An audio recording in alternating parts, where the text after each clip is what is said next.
My dear students, today we'll discuss theme 6 of your history book 2, which is entitled as Bhakti-Sufi Traditions, Changes in Religious Beliefs and Devotional Texts, period covering 8 to 18th centuries. Uh, First of all, in this context, I would like to inform you that as per recent notification of Assam Higher Secondary Education Council, your syllabus has been partially modified for this academic session. So far as this chapter is concerned, subchapter 1.2 Difference and Conflict, subchapter 4 religious ferment in North India, and subchapter 9 reconstructing histories of religious traditions has been omitted for this academic session only. I have to remind you that in our last two uh, online classes, we have discussed the chapter 5 through the eyes of travelers. For this academic session, this chapter 5, that is theme 5, has been omitted completely. So let us focus our discussion on the chapters which has been omitted in this particular chapter. So in this particular chapter, we will discuss a mosaic of religious beliefs and practices, particularly the integration of cults, great and detailed traditions. This subchapter is very important to have an idea on the history of the religion of medieval India. Next, we will discuss poems of prayer, the early tradition of Bhakti, the Albers, the Nayanars of Tamil Nadu, attitude towards caste, women devotees, the relation with the states. This is actually this subchapter is fully devoted to the Bhakti traditions of South India, Bhakti traditions in Deccan, South India, and after that we will continue the Veerasaiva tradition in Karnataka. In this chapter, new strands of fabric of Islamic traditions, faiths of rules and subjects, popular practice of Islam, names for communities, and the growth of Sufism and their various implications, khanqahs, silsilas, and the Chishti orders in the subcontinent, and the life in the Chishti khanqah, Chishti devotionalism, ziyarat, qawwali, etc., and language and communication, Sufis and the states, how Sufis contributed to the state administration and development of society will be discussed. And the last, not the least, new devotional paths, that is the dialogue and descent in northern India, where we will find an interesting characters of the Bhakti movement in medieval India. It has been titled as Weaving a Divine Fabric, Kabir, Baba Guru Nanak and his Sacred Court, and another woman devotee of the Bhakti movement in India is popularly known as Mirabai, will be discussed in our coming classes. I think this chapter will be covered by at least two or at least three or four online classes. In this class, that is today's class, we will confine our discussion on the topic, the rather subtopic, the integration of cults. Before going to the main topic, dear students, we have come to know that during the ancient early medieval period, a large varieties of religious sects and ideas has been evolved in the Indian subcontinent.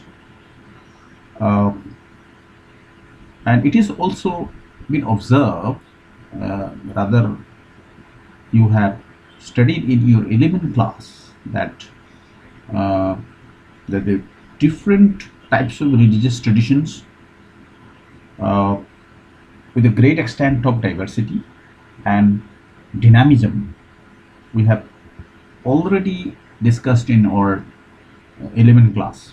Mm, However, in spite of all these regional variations and differences in the religious beliefs and practices, historians observe that there had been an unique sense of integrity in the ideas and thoughts was quite prevalent in the religious life of the people of the uh,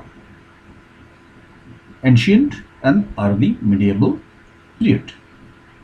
In this context, first we need to have a clear idea of what actually the integration of cults means. Uh, we have observed that between 8th to 18th century, a wide variety of gods and goddesses emerged as they have been worshipped and they have been worshipped in a diverse form in the different regions, which were visible in sculptures as well as in texts. During this period, major deities Vishnu, Shiva, and other goddesses uh, were visualized in variety of forms. I would like to remind you that during this period, the Vishnu, Shiva, and other goddesses had been remained as a principal deities, principal gods and goddesses in the medieval period. Uh, as I mentioned earlier, that the these principal deities, particularly Vishnu, Shiva, and other goddesses, has been uh, visualized in different styles, in different forms in the regions, and this indicates that the continuation of extension of worship patterns in the major deities of the major deities in the various regional forms. This was not happened uh, or not occurred as automatically. This was happened through a continuous dialogue between the uh, Sanskritic and Puranic traditions and local thoughts and psychology. The integration of cults, according to historians, is the assimilation of mixture of religious beliefs and practices. Uh, it is also said by the historians that there had been there were at least two process uh, two process have been working on this process of integration of cults. Uh,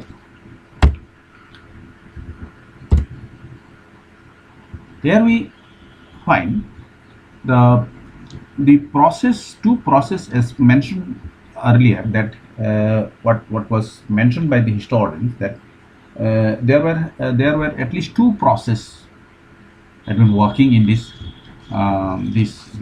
development. One is the process of disseminating Brahminical ideas. What actually means the Brahminical ideas? That is the Aryan ideas, or the Aryan thoughts, and the Aryan philosophy has been disseminating in this period. All the Puranic texts were composed, compiled, and preserved in Sanskrit verse.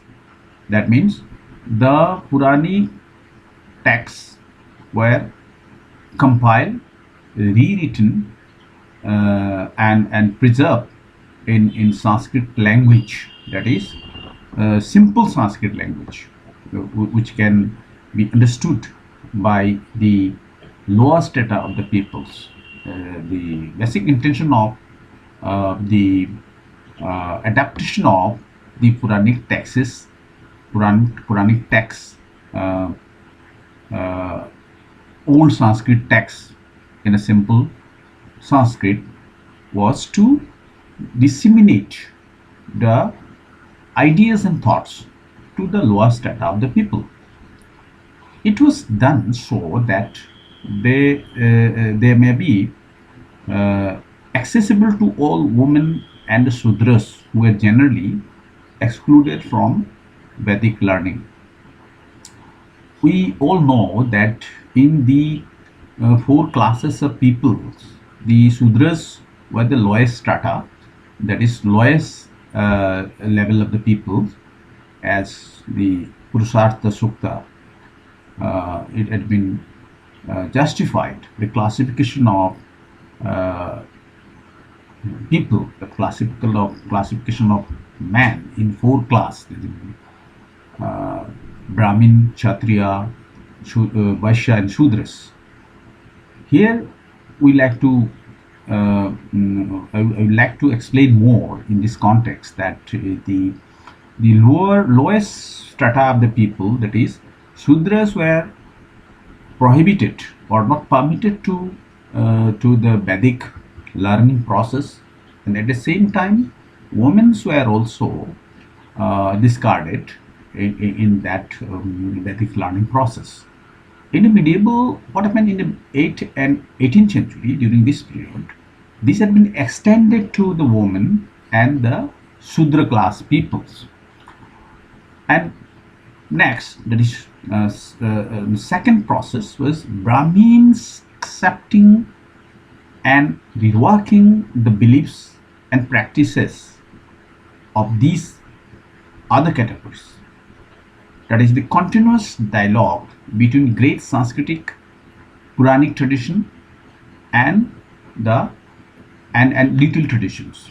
That means the Puranic Sanskritic traditions were followed by the upper class of the peoples, that is in the royal strata, higher level, and the little tradition. Little tradition means the traditions which have been followed by the peasants, by the lower strata of the peoples.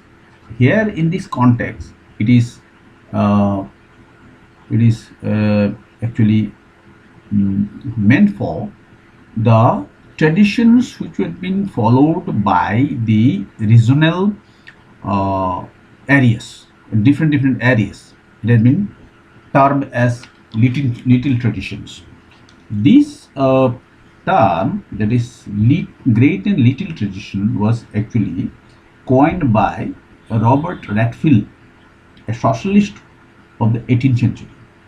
His intention was to uh, to explain or to have a look on the traditions of the peasant class in the Europe.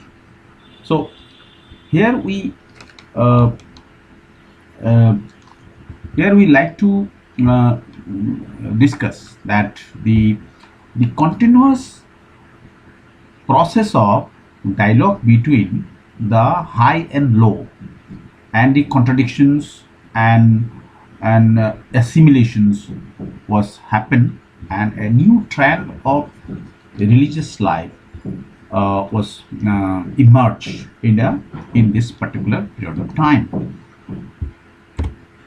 For this purpose, we have a very great example of the mixing or the assimilation of this great tradition and little traditions is the existence of the Jagannatha temple or Jagannatha image at Puri in Odisha.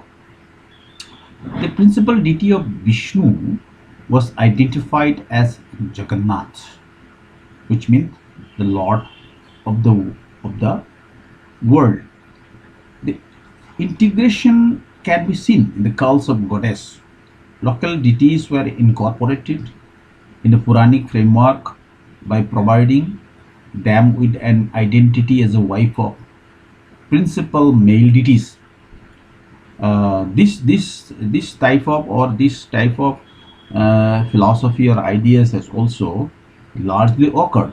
The best example of this was in the general psychology of the people, where it has been injected, it has been given the idea that Lakshmi is a wife of Vishnu, Parvati is a wife of Shiva, uh, and uh, this was the general popular beliefs in so far as the religious psychology of the medieval India. Another example of in this context is the sculpture of a Buddhist goddess Marichi. It was belonged to the 10th century. It is found in Bihar. That it can be also a great example of the process of integration of cults, of the different religions, beliefs, and practice in medieval period. Uh, that much for today's class. We will continue uh, the this chapter in our next class by the development of Bhakti or early Bhakti movement in South India.